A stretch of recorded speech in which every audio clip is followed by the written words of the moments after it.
Capítulo 4. Prefiero la noble conducta de Emerson cuando, tras varios desengaños, exclama: anhelo la verdad. Quien realmente es capaz de hablar así, siente en su corazón el gozo del verdadero heroísmo. Tyndall. Para que un testimonio sea suficiente, se requieren las siguientes condiciones. Primero, gran número de testigos muy perspicaces que convengan en haber visto bien lo que han visto. Segundo, que los testigos estén sanos de cuerpo y mente. Tercero, que sean imparciales y desinteresados. Cuarto, que haya entre ellos asentimiento unánime. Quinto, que solemnemente atestiguen el hecho. Voltaire, Diccionario Filosófico. El fervoroso protestante Agenor de Gasparín ha sostenido larga y porfiada lucha con Des Mousiaux de Mirbeau y otros fanáticos que atribuyen todos los fenómenos espiritistas a la influencia de Satanás. El resultado de esta contienda ha sido 2 volúmenes de más de 1500 páginas en que se prueban los efectos y se niega la causa de los fenómenos, tras sobrehumanos esfuerzos para explicarlos. Toda Europa leyó la severa réplica enviada por Gasparín al Journal des Débats, cuando este periódico motejó de locos rematados a cuantos, después de leer el estudio sobre las alucinaciones espiritistas publicado por Faraday, persistiesen en dar crédito a los fenómenos que Gasparín había descrito minuciosamente como testigo presencial. Dice Gasparín en su réplica: hay que andar con cuidado porque los representantes de las ciencias de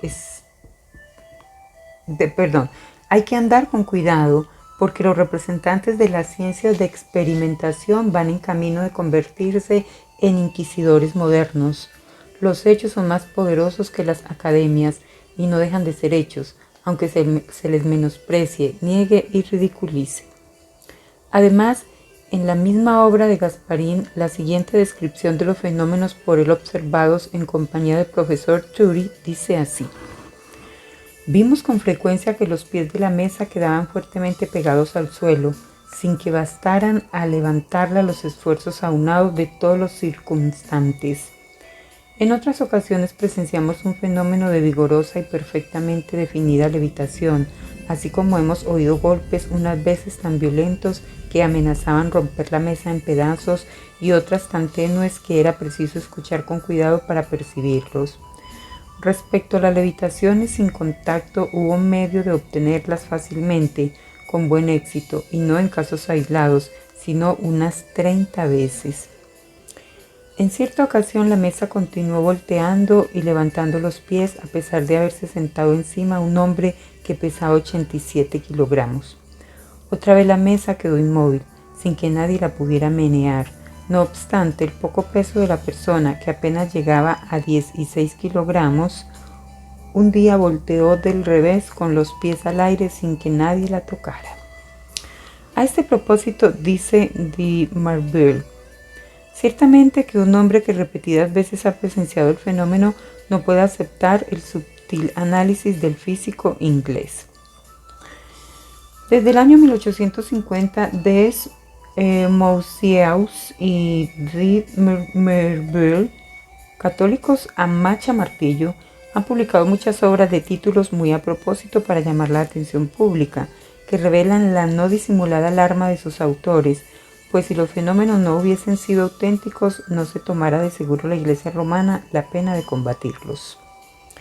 La opinión pública, escépticos aparte, se dividió en la manera de apreciar los fenómenos.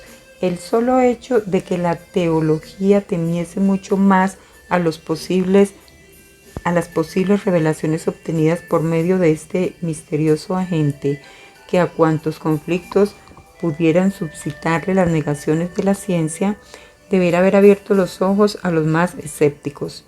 La Iglesia romana no ha sido nunca crédula ni cobarde, como de sobras lo prueba el maquiavelismo peculiar de su política.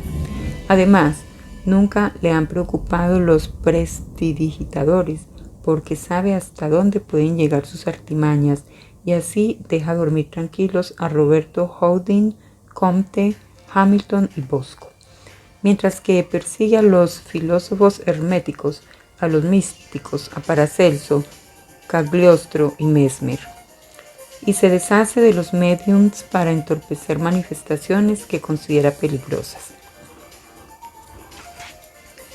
Los incapaces de creer en Satanás y en los dogmas de la Iglesia deben recordar que el clero es lo suficientemente astuto para no comprometer su reputación ocupándose de manifestaciones fraudulentas. Pero uno de los más valiosos testimonios de la realidad de los fenómenos psíquicos es el del famoso prestidigitador Roberto Houdin, quien, nombrado perito por la Academia de Ciencia para informar sobre las maravillosas facultades clarividentes que, entremezcladas de ocasionales equivocaciones, demostraban los movimientos de una mesa, dijo: los prestidigitadores no nos equivocamos nunca, y hasta ahora no ha fallado mi segunda vista. El distinguido astrónomo Babinet no tuvo mejor fortuna al elegir al célebre ventrílocuo Comte como perito para informar sobre un caso de voces y golpes, pues se echó a reír delante del mismo Babinet por haber supuesto que el fenómeno tenía por causa el ventriloquismo inconsciente, hipótesis dignamente gemela de la cerebración inconsciente, que por evidentemente absurda sonrojó a académicos más escépticos. A este propósito dice Gasparín: nadie niega la suma importancia y magnitud del problema de lo sobrenatural, según se planteó en la Edad Media y está planteado hoy día. Todo en él es profundamente serio: el mal, el remedio, la recrudescencia de la superstición y el fenómeno físico que ha de extirparla. Más adelante expone su definición sobre la materia, convencido por las manifestaciones presenciadas. Según él mismo afirma, dice así: son ya tan numerosos los hechos sacados a la luz de la verdad que de hoy más se ha de dilatar el campo de las ciencias naturales o se extenderá el de lo sobrenatural más allá de todo límite. De las muchas obras escritas por los autores católicos y protestantes en contra del espiritismo, ningunas causaron tan tremendo efecto como las de de Merveille y des Mauseaus. Las principales son la magia en el siglo XIX, costumbres y prácticas de los demonios, fenómenos de la magia superior, los medianeros de la magia, de los espíritus y sus manifestaciones, que constituyen una verdadera enciclopedia biográfica del diablo y sus retoños para íntima delectación de los buenos católicos desde los tiempos medievales. Según estos dos autores, el espíritu maligno, embustero y asesino desde un principio es el instigador de los fenómenos espiritistas, que después de haber presidido durante miles de años la teurgia pagana, ha reaparecido en nuestro siglo a favor del incremento de las herejías, de la incredulidad y del ateísmo. La Academia Francesa lanzó al oír esto un grito de indignación y Gasparín lo tuvo por insulto personal, diciendo: esto es una declaración de guerra, un llamamiento a las armas. La obra de Merveille es un verdadero manifiesto. Me hubiera alegrado de ver en ella la expresión estricta de personales opiniones, pero es imposible porque el éxito de la obra, las explícitas adhesiones recibidas por el autor, la reproducción de su tesis en los periódicos católicos, la solidaridad de los ultramontanos en esta materia, todo contribuye a dar a la obra el carácter de un acto y de una labor colectiva. Por consiguiente, me considero en el deber de recoger el guante e izar la bandera del protestantismo contra el estandarte ultramontano.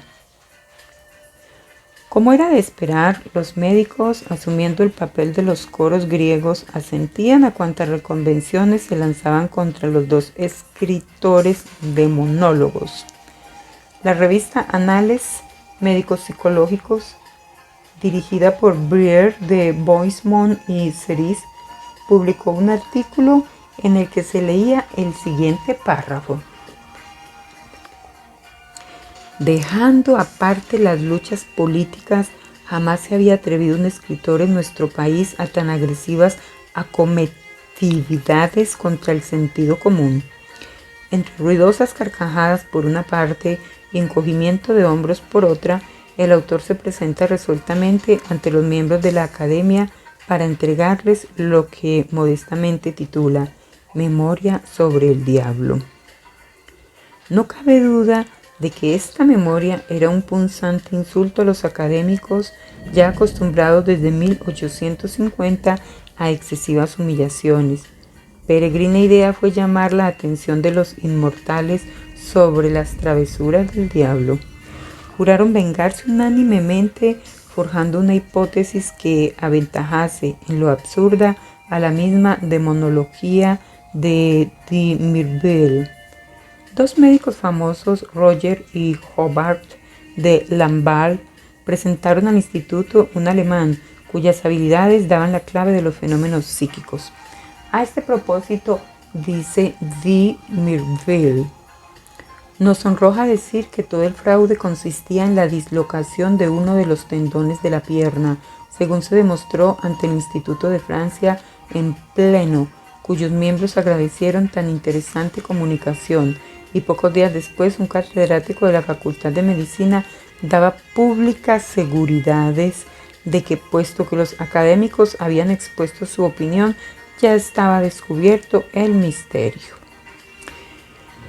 Pero estas científicas explicaciones no entorpecían el curso de los fenómenos psíquicos, ni embarazaban la pluma de los dos escritores católicos en la exposición de sus ortodoxas teorías demonológicas. Desmousiaus dijo que la Iglesia nada tenía que ver con sus libros y al propio tiempo presentaba a la Academia un trabajo del que entresacamos el siguiente párrafo. Este trabajo se llama Costumbres y prácticas de los demonios.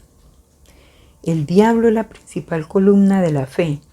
Su historia está íntimamente relacionada con la de la Iglesia y seguramente no hubiese caído el hombre sin las sugestivas palabras que pronunció por boca de su medianera, la serpiente. De modo que a no ser por el diablo, el Salvador, el Redentor, el crucificado hubiese sido un ente ridículo y la cruz un agravio al sentido común. Conviene advertir que este autor es eco fiel de la Iglesia, que igualmente anatematiza a quien niega la existencia de Dios que la del diablo. Pero el marqués de Mirbeau lleva más allá las relaciones entre Dios y el diablo, considerándolas como una sociedad mercantil en que Dios accede resignadamente a cuanto el diablo le propone con miras de exclusivo provecho. Así parece inferirse del siguiente pasaje. Al sobrevenir la irrupción espiritista de 1853, con tanta indiferencia mirada, nos atrevemos a decir que era síntoma amenazador de una catástrofe. Bien es verdad que el mundo está en paz, pero no todos los desastres tienen los mismos antecedentes, y presentimos el cumplimiento de la ley expresada por Goerres al decir que estas misteriosas apariciones han precedido invariablemente a los castigos de Dios.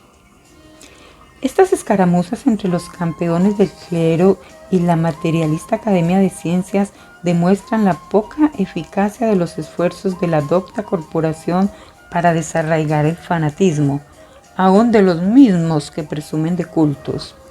La ciencia no ha vencido, ni siquiera ha refrenado a la teología, y tan solo prevalecerá contra ella cuando reconozcan los fenómenos psíquicos algo más que alucinación y charlatanería. Pero, ¿cómo lograrlo si no se los investiga? Si, por ejemplo, hubiese padecido Oersted de psicofobia y receloso de que las gentes supersticiosas empleaban las agujas magnéticas para hablar con los espíritus, no se hubiera detenido a observar las variaciones de dichas agujas en sentido perpendicular a la corriente eléctrica que pasaba por un alambre colocado junto a ella.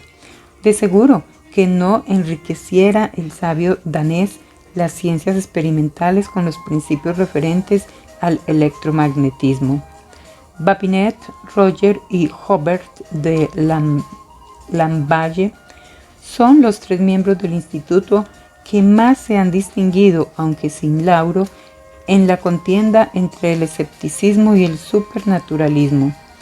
Babinet, el famoso astrónomo, se aventuró imprecavidamente en el campo de los fenómenos y quiso explicarlos científicamente, pero aferrado a la vana opinión tan general en los científicos de que las manifestaciones psíquicas no resistirían más allá de un año a un examen minucioso, cometió la imprudencia de exponerlo así en los artículos, que, como acertadamente observa de Mirville, apenas llamaron la atención de sus colegas y en modo alguno la del público.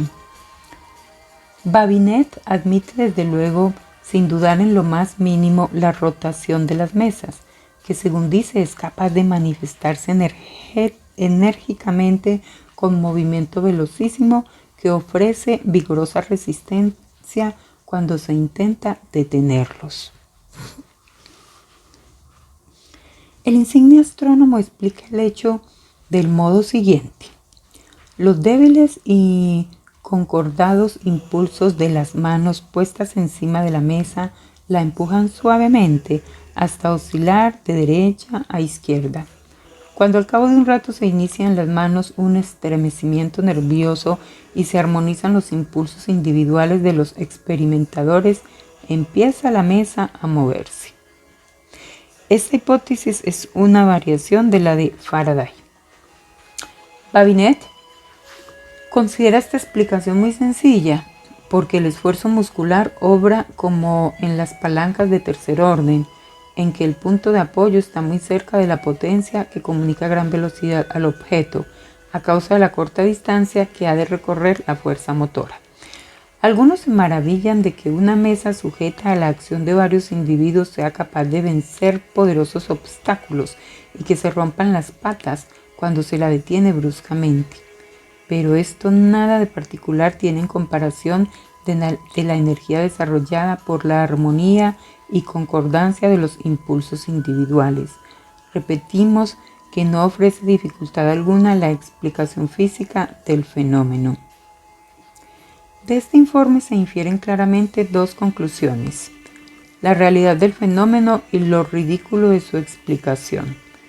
Babinet dio con ello motivo a que alguien se riera de él, pero como buen astrónomo sabe que también el Sol tiene manchas.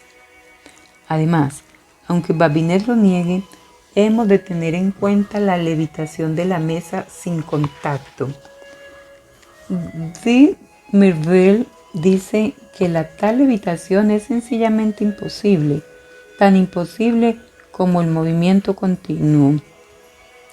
¿Quién se atreverá después de esto a creer en las imposibilidades científicas?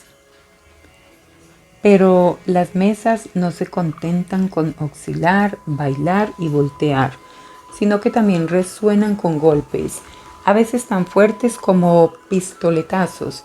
Sin embargo, la explicación científica no llega más que a suponer ventrílocos a los testigos y a los investigadores.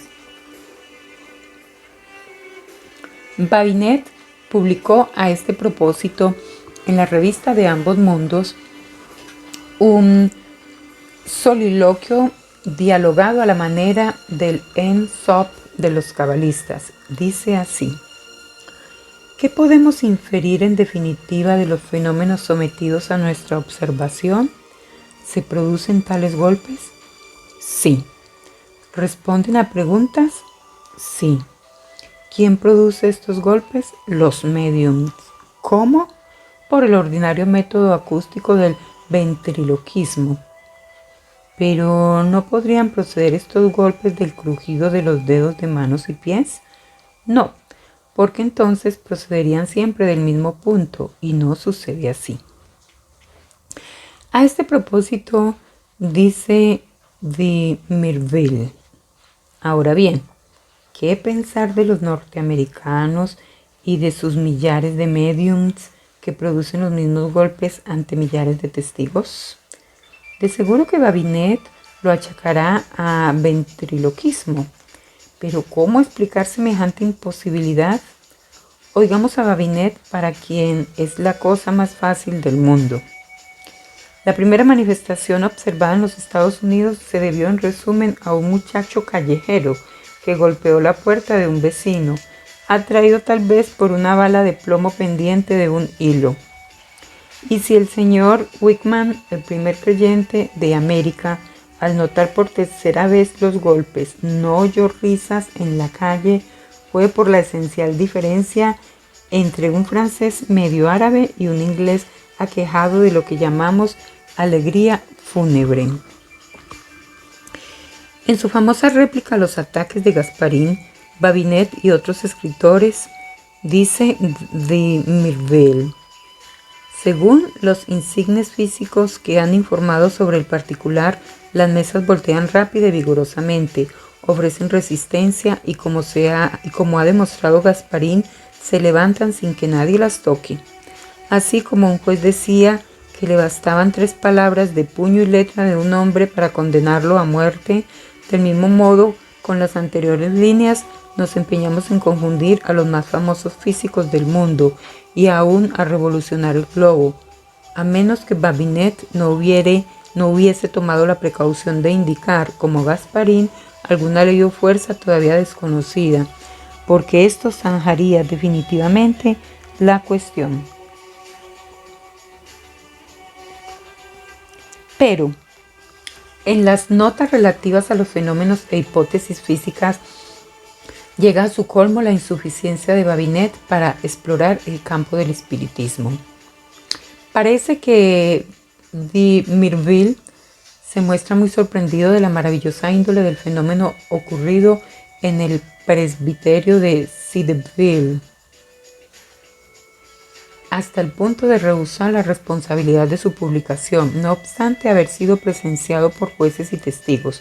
Consistió dicho fenómeno en que en el preciso instante pronosticado por un hechicero se oyó un ruidoso trueno encima de la casa rectoral y al punto penetró en ella un fluido a manera de rayo que derribó por el suelo a cuantos allí estaban al amor de la lumbre, tanto a los que creían como a los que no en el poder del hechicero.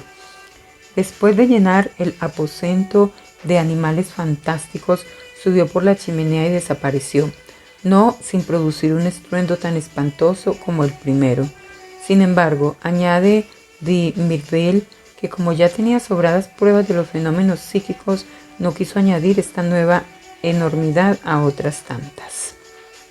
Pero Babinet, que con sus eruditos colegas tanto se había mofado de los dos demonólogos y que por otra parte estaba resuelto a demostrar la falsedad de semejantes relatos, no quiso dar crédito al fenómeno de Cideville y en cambio relató otro mucho más inverosímil, según comunicación dirigida a la Academia de Ciencias el 5 de julio de 1852, reproducida sin comentario alguno y tan solo como ejemplo del rayo esferoidal en las obras de Arago. Dice así literalmente: un aprendiz de sastre que vivía en la calle de Saint-Jacques estaba acabando de comer cuando oyó un fortísimo trueno y poco después vio que caía la pantalla de la chimenea como empujada por el viento, e inmediatamente salió pausadamente del interior de la chimenea un globo de fuego del tamaño de la cabeza de un niño, que dio la vuelta por la habitación sin tocar al suelo. El aspecto de este globo era como de un gato que anduviese sin patas, y parecía más bien brillante y luminoso que caliente e inflamado, porque el aprendiz no notaba sensación de calor. Se aproximó el globo a los pies del muchacho, a manera de los gatos cuando se restriegan contra las piernas de una persona, pero el aprendiz se apartó para evitar el contacto con aquel meteoro, aunque pudo examinarlo a su sabor mientras se fue moviendo alrededor de sus pies.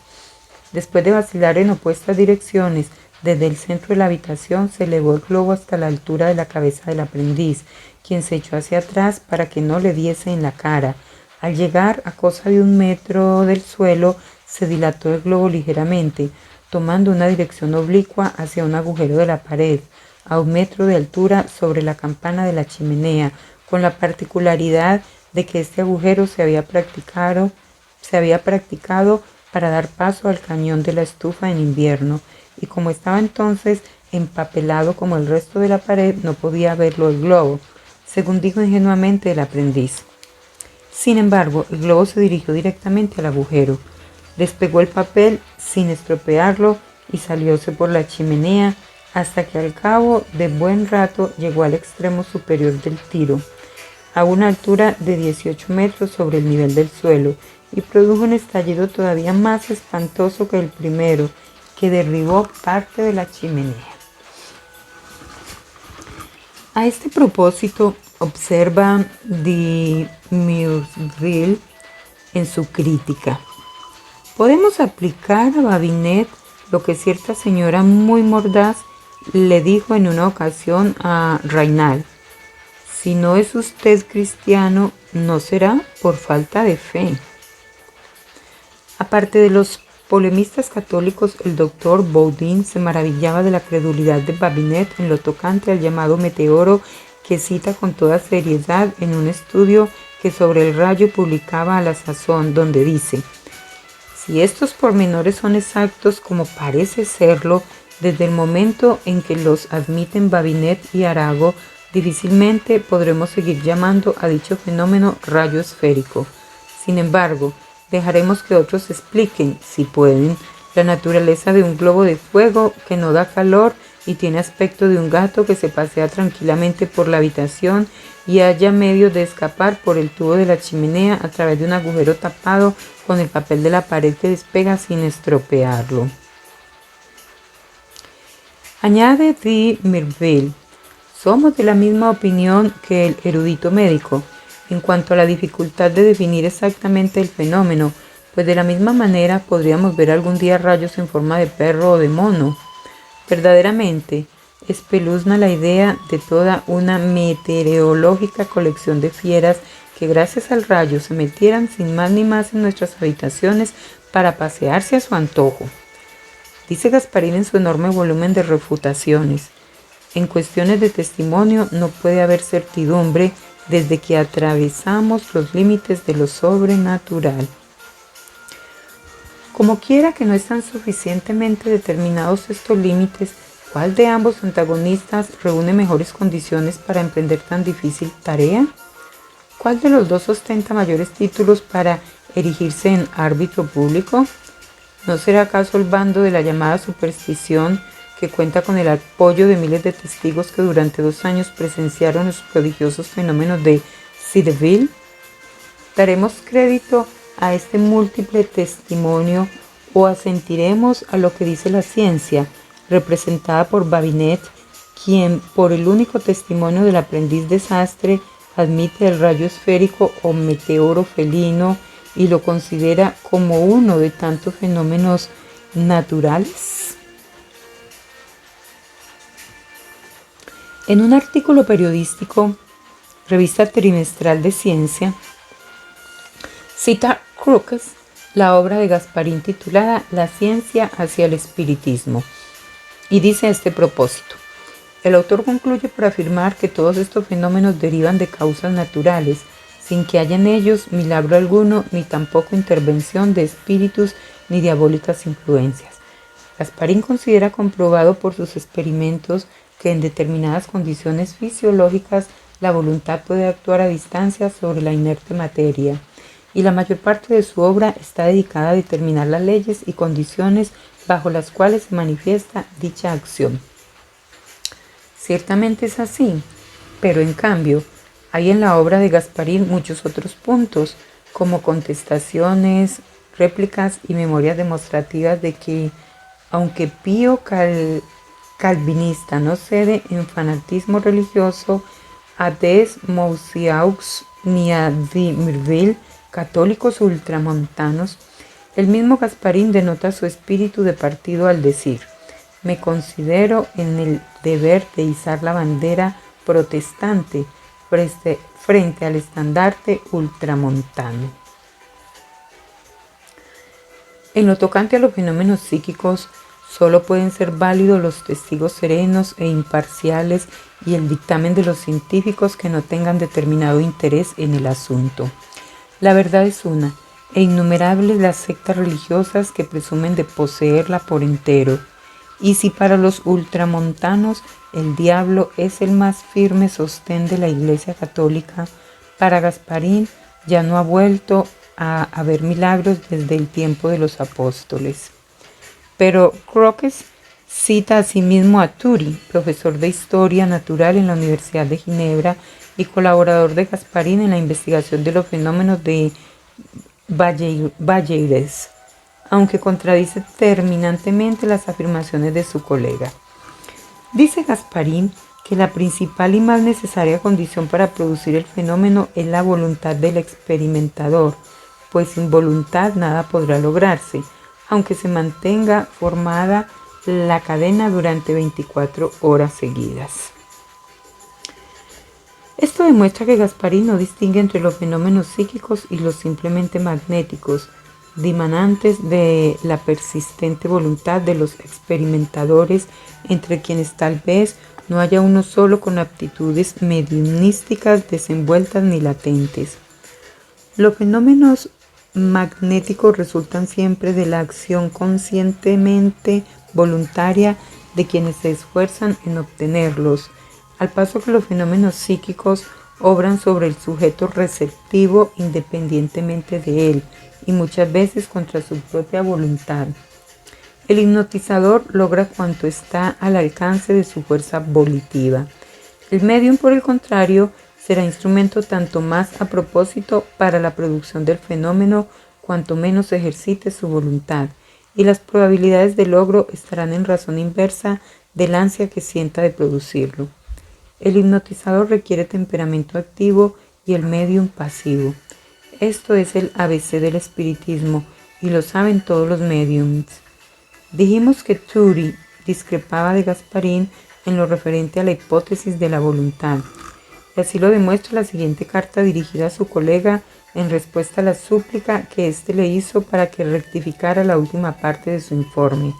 Dice así: comprendo la justicia de vuestras observaciones referentes a la última parte de mi informe, que acaso concite contra mí la animadversión de los científicos, pero no obstante, lo mucho que deploro que mi resolución le haya disgustado tanto, persisto en ella, porque la considero hija del deber a que sin traición no puedo faltar. Por lo que a la ciencia se refiere, declaro que todavía no está demostrada científicamente la imposibilidad de la intervención de los espíritus en estos fenómenos, pues tal es la conclusión de mi informe, y si así no lo dijese, me expondría a empujar por vías de múltiples y equívocas salidas, en el caso de que contra toda esperanza hubiese algo de verdad en el espiritismo, a cuantos después de leído mi informe quisieren estudiar estos fenómenos. Sin salirme de los fenómenos de la ciencia, según yo la entiendo, cumpliré mi deber por completo, sin segundas intenciones del amor propio, y como a vuestro juicio puede ocasionar esto un escándalo mayúsculo, no quiero avergonzarme de ello. Además, insisto en que mi opinión es tan científica como otra cualquiera. Aunque quisiera demostrar la hipótesis de la intervención de espíritus desencarnados, no podría hacerlo por insuficiencia de los fenómenos observados, pero estoy en situación de resistir victoriosamente todas las objeciones. Quieran o no, han de aprender los científicos por experiencia propia y por sus propios errores a suspender su juicio en cosas que no hayan examinado suficientemente. Conviene que no se le pierda la lección que les diste sobre este particular. Ginebra, 21 de diciembre de 1854. Analicemos esta carta para ver si descubrimos no precisamente lo que el autor opina, sino lo que no opina acerca de la nueva fuerza.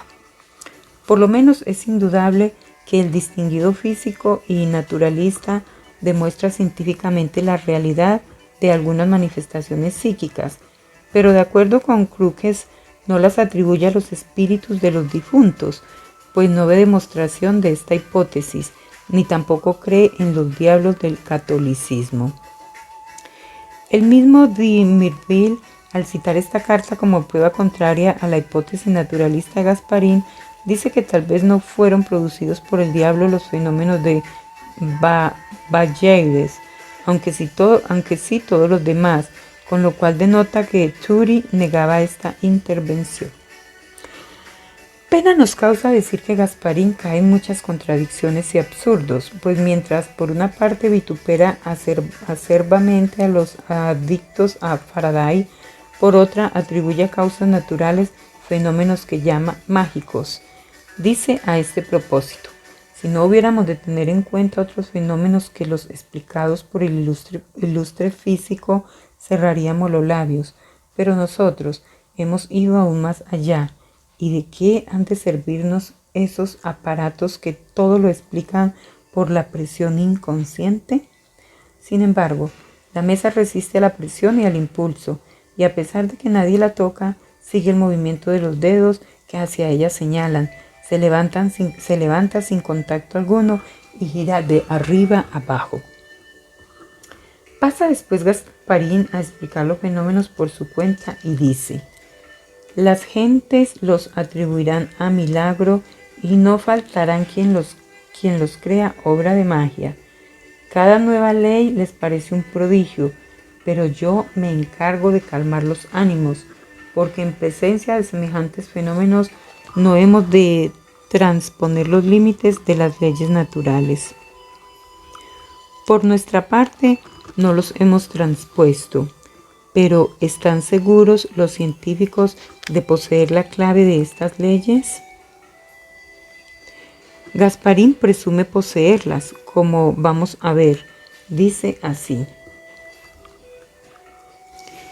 no me arriesgo a dar explicación alguna porque no es asunto de mi incumbencia. Mi propósito no va más allá de atestiguar los hechos y sostener una verdad que la ciencia intenta sofocar. Sin embargo, no puedo resistir a la tentación de manifestar a quienes nos confunden con los iluminados o con los brujos, que las manifestaciones en cuestión pueden explicarse de acuerdo con los principios generales de la ciencia. En efecto, si suponemos que de los experimentadores y más particularmente de algunos de ellos emana un fluido cuya dirección esté determinada por la voluntad del individuo, no será difícil comprender cómo gira o se levanta la mesa por la acción del fluido acumulado sobre ella. Supongamos también que el vidrio es mal conductor de dicho fluido y tendremos explicado el por qué un vaso puesto en medio de la mesa interrumpe la rotación, mientras que si lo ponemos a un lado se acumula todo el fluido en el opuesto, que por esta razón la levanta en alto. Aparte de algunos pormenores no desdeñables, podríamos aceptar esta explicación si todos los circunstantes fuesen hábiles hipnotizadores, y mucho también pudiéramos admitir respecto a la intervención de la voluntad. De acuerdo con el erudito ministro de Luis Felipe, pero ¿qué decir de la inteligencia denotada por la mesa en sus respuestas? Con seguridad que estas respuestas no podían ser colectivo reflejo cerebral de los circunstantes, según opina Gasparín, porque las ideas de ellos discrepaban no poco de la en extremo liberal filosofía expuesta por la maravillosa mesa. Sobre esto nada dice Gasparín, como si a cualquier explicación recurriera con tal de no admitir la influencia de los espíritus, ni humanos, ni satánicos, ni elementales. Resulta, por lo tanto, que la simultánea concentración del pensamiento y la acumulación de fluido no son más satisfactorias explicaciones que la fuerza psíquica de otros científicos. Preciso es buscar nuevas soluciones que de antemano calificamos de insuficientes por numerosas que sean, hasta que la ciencia reconozca por causa de los fenómenos psíquicos una fuerza externa a los circunstantes y más inteligentes que todos ellos. El profesor Turi rechaza a un tiempo la hipótesis de los espíritus desencarnados, la de las influencias diabólicas y la de los teurgos y herméticos sintetizada en la sexta de Crookes, y expone otra, a su entender más prudente, con desconfianza respecto de las demás. Si bien admite hasta cierto punto la acción inconsciente de la voluntad, de acuerdo con Gasparín, a este propósito dice Turi: respecto a los fenómenos de levitación sin contacto y el empuje de la mesa de un sitio a otro por manos invisibles, no cabe demostrar a priori su imposibilidad, y en consecuencia nadie tiene derecho a calificar de absurda las pruebas efectuadas. Por lo que toca a la hipótesis de Gasparín, la juzga Turi muy severamente, según puede colegirse del siguiente pasaje de De Mirville. Admite Turi que en los fenómenos de Bayeres estaba la fuerza en el individuo, mientras que nosotros decimos que era a un tiempo intrínseca y extrínseca y que por regla general es precisa la acción de la voluntad. Después de todo, repite Turi, lo que ya había dicho en el prefacio de su obra conviene a saber. El barón de Gasparín nos presenta hechos escuetos de cuyas explicaciones no responde, tal vez por ser tan endebles que se desvanecen de un soplo, sin que apenas quede nada de ellas. Respecto a los hechos, no es posible dudar en adelante de su autenticidad. Según nos dice Crookes, el profesor Turi refuta las explicaciones de Gasparín y atribuye los fenómenos psíquicos a una substancia fluídica, a un agente que, como el éter lumínico de los científicos, interpenetra todos los cuerpos materiales orgánicos e inorgánicos.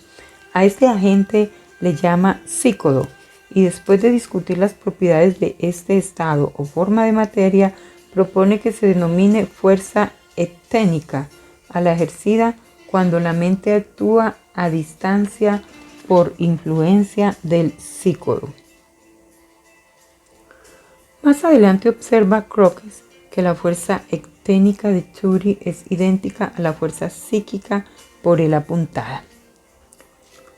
Fácilmente podríamos demostrar que tanto la fuerza ecténica como la fuerza psíquica, además de ser iguales entre sí, lo son a la luz astral o siderea de los alquimistas, y al akasha o principio de vida, la omnipenetrante fuerza que desde hace miles de años conocieron los gimnósofos, los magos indos y los adeptos de todos los países, y aún hoy se valen de ella los lamas del Tíbet, los faquires, taumaturgos y algunos prestidigitadores indos. En muchos casos de rapto provocado artificialmente por sugestión hipnótica, es posible y aún probable que el espíritu del sujeto actúe influido por la voluntad del hipnotizador. Pero cuando el médium permanece consciente mientras se producen fenómenos psíquico-físicos que denoten una dirección inteligente, el agotamiento físico se traducirá en postración nerviosa, a menos que el médium sea mago capaz de proyectar su doble. Por lo tanto, parece concluyente la prueba de que el médium es pasivo instrumento de entidades invisibles que disponen de fuerzas ocultas. Pero no obstante la identidad de la fuerza ecténica de Turi y la psíquica de Crookes, sus respectivos mantenedores discrepan en cuanto a las propiedades que les atribuyen, pues mientras Turi admite que los fenómenos son producidos con frecuencia por voluntades no humanas, corroborando con ello la sexta hipótesis de Crookes, este se reserva su opinión respecto a la causa de los fenómenos, cuya autenticidad no pone en duda. Así vemos que ni Gasparín ni Turi, que investigaron los fenómenos psíquicos en 1854, ni Crookes, que se convenció de su realidad en 1874, les han dado explicación definitiva a pesar de sus conocimientos en ciencias, físico-químicas y de haber dedicado toda su atención a tan arduo problema. El resultado es que en 20 años ningún científico ha dado ni un paso en la solución del enigma que sigue tan inexpugnable como castillo de hadas. ¿Sería impertinencia sospechar que los científicos modernos se mueven en un círculo vicioso? Agobiados sin duda por la pesadumbre del materialismo y la insuficiencia de las llamadas ciencias experimentales para demostrar tangiblemente la existencia del mundo espiritual, mucho más poblado que el visible, no tiene otro remedio que arrastrarse por el interior del círculo vicioso, sin querer más bien que sin poder salir del hechizado recinto para explorar lo que fuera de él existe. Sus preocupaciones son el único embarazo que les impide reconocer la causa de hechos innegables y relacionarse con hipnotizadores tan expertos como Dupotet y Ragazzoni. Preguntaba Sócrates, ¿qué engendra la muerte? La vida, le respondieron. ¿Puede el alma, puesto que es inmortal, dejar de ser imperecedera?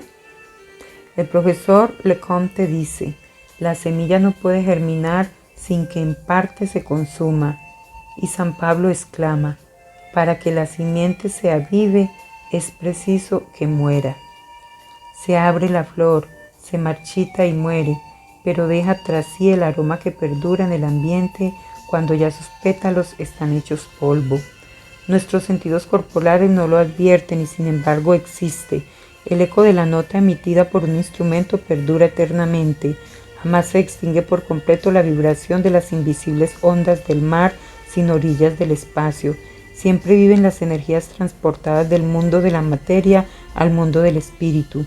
Y el hombre, preguntamos nosotros, el hombre, entidad que vive, piensa y razona, la divinidad residente en la obra maestra de la naturaleza, ¿habría de abandonar su estuche para no vivir jamás? ¿Cómo negar al hombre cuyas cualidades fundamentales son la conciencia, la mente y el amor, el principio de continuidad que reconocemos en la llamada inorgánica materia del flotante átomo? No cabe más descabellada idea. Cuanto mayor es nuestro conocimiento, mayor es también la dificultad de concebir el ateísmo científico. Se comprende que un hombre ignorante de las leyes de la naturaleza, sin noción alguna de las ciencias físico-químicas, pueda caer funestamente en el materialismo, empujado por la ignorancia o por la incapacidad de comprender la filosofía de la ciencia, ni de colegir ninguna analogía entre lo visible y lo invisible.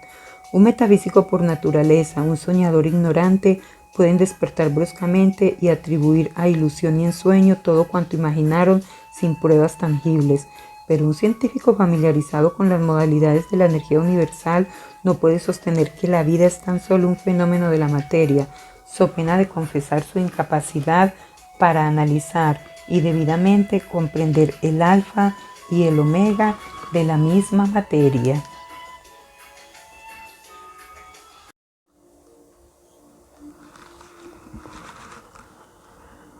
El escepticismo sincero respecto a la inmortalidad del alma es una enfermedad, una deformación cerebral que ha existido en toda época.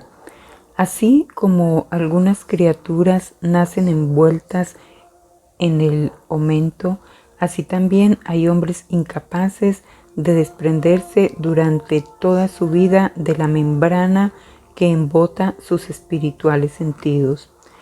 Pero la vanidad es el verdadero sentimiento que les mueve a rechazar los fenómenos mágicos y espirituales, sin otro argumento que el siguiente. Nosotros no podemos producir ni explicar estos fenómenos, por lo tanto, no existen ni nunca han existido. Hace unos 30 años, Salvatierte sorprendió a los crédulos con su obra Filosofía de la magia, en la que pretendía explicar la causa operante de los milagros bíblicos y de los santuarios paganos. En resumen, los atribuye a largos años de observación, aparte de un profundo conocimiento de las ciencias físicas y metafísicas, en cuanto lo permitía la ignorancia de la época, con su secuela de imposturas, prestidigitación, ilusiones ópticas y fantasmagoría, que a fin de cuentas convierten, según el autor, a los taumaturgos, profetas y magos en pícaros y bribones, y al resto de los mortales en necios y bobos. De la índole y valía de las pruebas podrá colegir el lector por la que aduce el pasaje siguiente. Aseguraban los entusiastas discípulos de Jámblico que al orar se levantaba a 10 codos del suelo, y engañados por esta metáfora han tenido los cristianos la candidez de atribuir el mismo milagro a Santa Clara y a San Francisco de Asís. Según Salberte, los centenares de viajeros que atestiguan haber visto idéntico fenómeno en los faquires serían todos unos embusteros o estarían alucinados. Sin embargo, hace poco tiempo el eminente Crookes atestiguó un fenómeno de esta índole en condiciones que imposibilitaban todo fraude, y de la propia suerte habían aseverado lo mismo mucho tiempo antes afinidad de testigos, a quienes sistemáticamente se les niega crédito. Paz a tus científicas cenizas, oh crédulo Salberte. ¿Quién sabe si antes de concluir el presente siglo la sabiduría popular habrá inventado este nuevo proverbio, tan increíblemente crédulo como un científico? ¿Por qué ha de parecer imposible que una vez separado el espíritu del cuerpo pueda animar una forma imperceptible creada por la fuerza mágica, psíquica, ecténica o etérea, como quien llamársela, con el auxilio de entidades elementarias que al efecto proporcionen la sublimada materia de un cuerpo? La única dificultad está en no darse cuenta de que el espacio no está vacío, sino repleto de los arquetipos de cuanto fue, es y será, y poblado de seres pertenecientes a diversas estirpes distintas de la nuestra. Muchos científicos han reconocido la autenticidad de fenómenos en apariencia sobrenaturales, porque como el citado caso de levitación contrarían la ley de la gravedad, pero al investigarlos se enredaron en inextricables dificultades por su desgraciado intento de darles explicación con hipótesis basadas en las leyes conocidas de la naturaleza. En el resumen de su obra concreta de Mirville, la argumentación de los científicos adversarios del espiritismo en 5 paradojas a que llama confusiones conviene a saber. Primera confusión, la de Faraday, quien explica el fenómeno de la mesa diciendo que ésta empuja al experimentador a causa de la resistencia que la hace retroceder. Segunda confusión, la de Babinet, quien explica los golpes diciendo que de buena fe y con perfecta conciencia los producen ventrílocos, cuya facultad implica necesariamente mala fe. Tercera confusión, la de Chevreul, quien explica la facultad de mover los muebles sin tocarlos, por la previa adquisición de esta facultad. Cuarta confusión, la del Instituto de Francia, cuyos miembros aceptan los milagros con tal que no contraríen las conocidas leyes de la naturaleza. Quinta confusión, la de Gasparín, que supone fenómenos sencillos y elementales, los que todos niegan porque nadie vio otros iguales. Mientras los científicos de fama admiten tan fantásticas hipótesis, algunos neurópatas de menor cuantía explican los fenómenos psíquicos por medio de un efluvio anormal, dimanante de la epilepsia. Otro hay que quisiera tratar a los médiums, y suponemos que también a los poetas, con asafétida y amoníaco, y califica de lunáticos o de místicos alucinados a cuantos creen en las manifestaciones psíquicas. A este médico y conferenciante se le podría aplicar la frase del Nuevo Testamento: sánate a ti mismo, porque en verdad ningún hombre de cabal juicio se atrevería a tachar de locos a los 446 millones de personas que en las 5 partes del mundo creen en las relaciones de los espíritus con los hombres. Considerando todo esto, maravilla la osadía de los presumidos pontífices de la ciencia a clasificar fenómenos que en absoluto desconocen. Seguramente, los millones de compatriotas a quienes de tal manera engañan les merecen tanta consideración como si fueran gorgojos de patata o cigarrones, porque el Congreso norteamericano, a instancia de la Asociación Americana para el Progreso de las Ciencias, promulga estatutos constituyentes de comisiones nacionales para el estudio de los insectos. Los químicos se ocupan en cocer ranas y chinches. Los geólogos entretienen el ocio en la observación de ganoides, cónquidos y en discutir el sistema dentario de las diversas especies de dinictios. Y los entomólogos llevan su entusiasmo hasta el extremo de cenarse saltamontes cocidos, fritos y en salsa. Esto lo dice la revista Scientific American, 1875. Entre tanto, millones de americanos quedan abandonados a la confusión de locas ilusiones, según frase de los ilustres enciclopedistas, o sucumben a los desórdenes nerviosos, dimanantes de la diatesis mediumnística. Tiempo hubo en que cabía esperar que los científicos rusos se tomaran el trabajo de estudiar atenta e imparcialmente los fenómenos psíquicos. La Universidad de San Petersburgo nombró una comisión presidida por el insigne físico Mendeleev, con objeto de poner a prueba en 40 sesiones consecutivas a los médiums que quisieran someterse a experimentación. La mayor parte rehusaron la invitación temerosos de alguna celada, y al cabo de 8 sesiones, cuando los fenómenos iban siendo más interesantes, la comisión prejuzgó el caso con frívolos pretextos y dio informe contrario a los médiums. En vez de proceder digna y científicamente, se valieron de espías que atisbaban por los ojos de las cerraduras.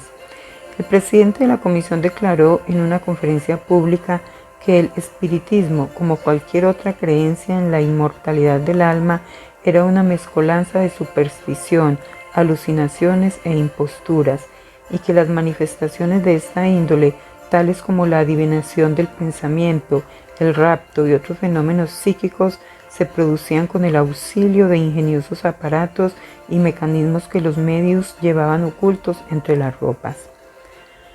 Ante semejante prueba de ignorancia y prejuicio, el doctor Butlerov, catedrático de química de la Universidad de San Petersburgo, y el señor Aksakov, consejero de Estado, que habían sido invitados a las sesiones, evidenciaron su disgusto en la protesta publicada bajo su firma en los periódicos, cuya mayoría se puso en contra de Mendeleev y de su oficiosa comisión, al paso que más de 130 personas de la aristocracia sanpetersburguense sin determinada afiliación espiritista valoraron con su firma la protesta.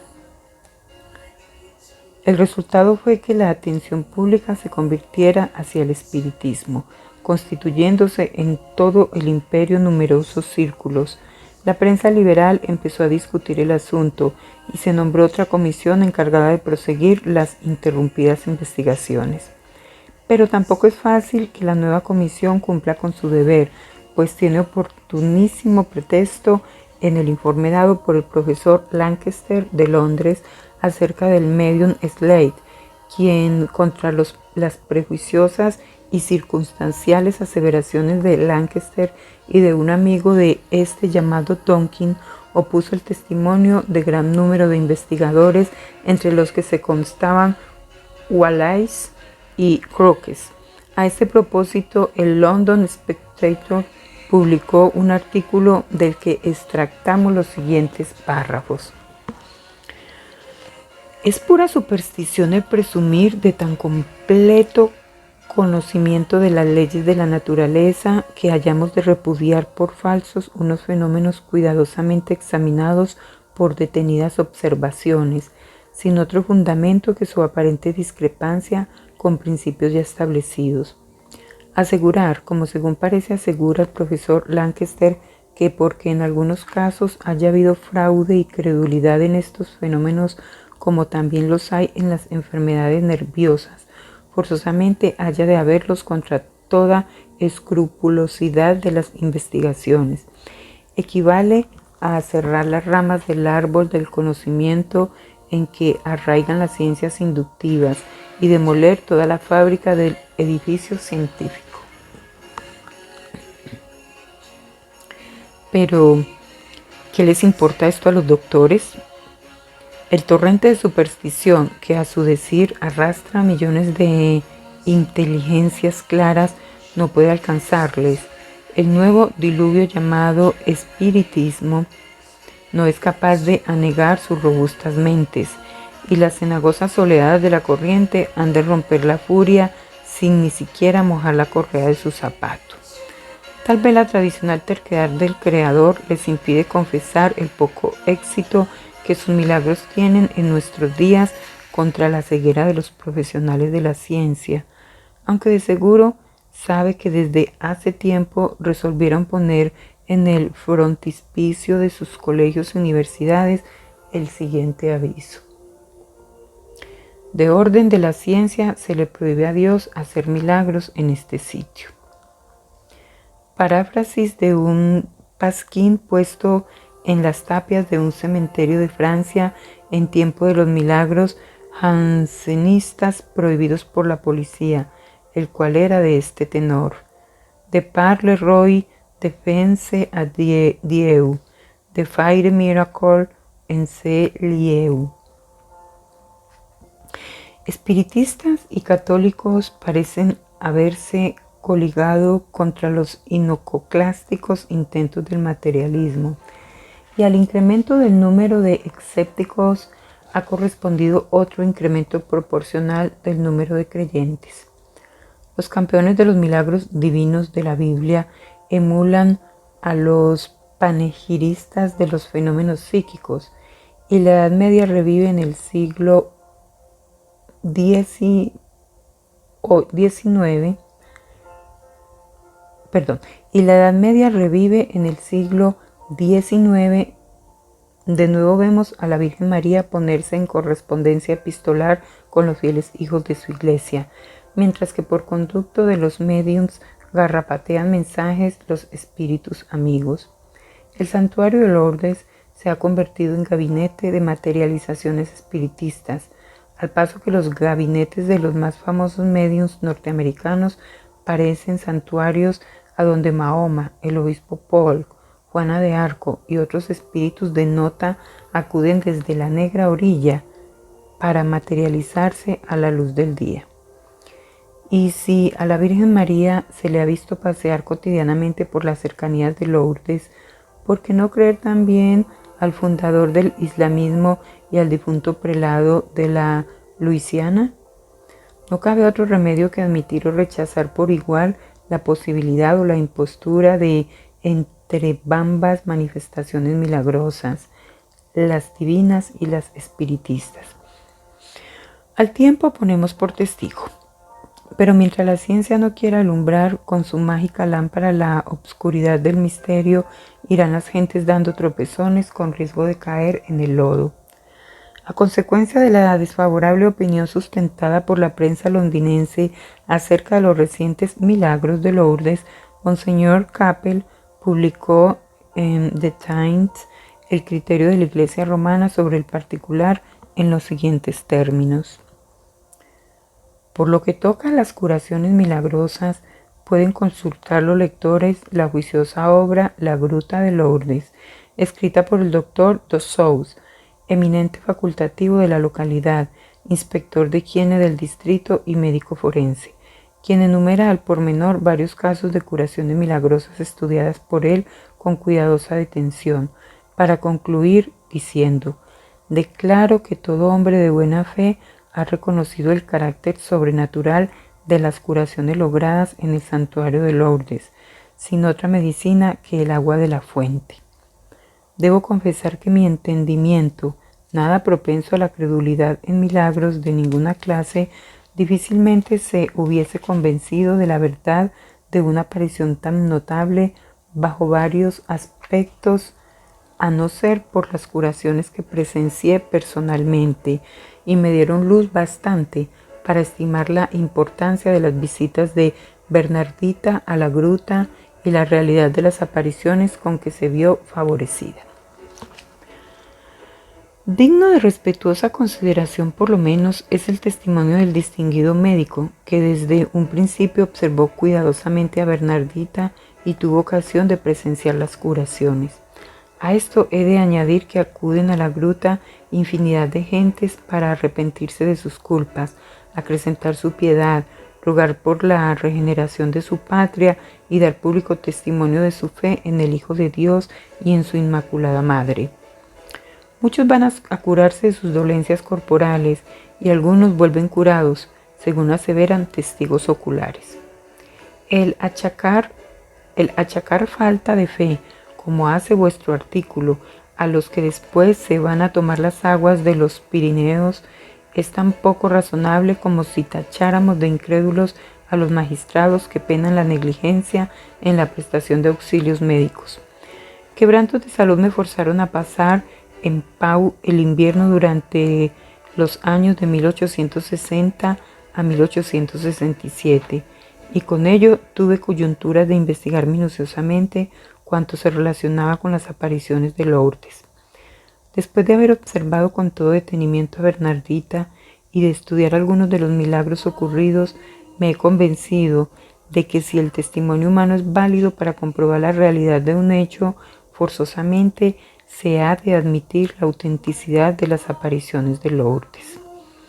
Al fin y al cabo, no es dogma de fe este punto, que cualquier católico puede aceptar o negar sin esperanza de elogio ni temor de censura. Si el lector se fija en las frases subrayadas, advertirá cómo al clero católico, a pesar de la infabilidad pontificia y de su franquicia postal en el cielo, le satisface el testimonio humano para avalar los milagros divinos. Ahora bien, si atendemos a las conferencias dadas recientemente por Huxley en Nueva York acerca de la evolución, oiremos que dice: la mayor parte de nuestro conocimiento de los hechos pasados se basa en las pruebas históricas del testimonio humano. Y en otra conferencia sobre biología añade: todo hombre que de corazón anhele la verdad no ha de temer, sino desear la crítica serena y justa, pero es esencial que el crítico sepa de qué habla. Esto mismo debiera tener en cuenta su autor al tratar de asuntos psicológicos, pues si lo añadiese a sus antedichos conceptos, ¿qué mejor pedestal sobre qué alzarlo? Vemos cómo el materialista Huxley y el prelado católico coinciden en considerar suficiente el testimonio humano para la comprobación de hechos que cada cual puede o no creer según sean sus preocupaciones. Por lo tanto, no es razón que así el ocultista como el espiritista se encasillen en el argumento tan perseverantemente sostenido de que no cabe negar la autenticidad de los fenómenos psíquicos de los antiguos taumaturgos probados de sobra por el testimonio humano. Si la Iglesia y las academias han aducido pruebas humanas, no pueden negar a los demás el mismo derecho. Uno de los frutos de la reciente agitación notada en Londres con motivo de los fenómenos mediunímicos es que la prensa seglar ha expuesto ideas liberales. El Daily News de Londres decía en 1876.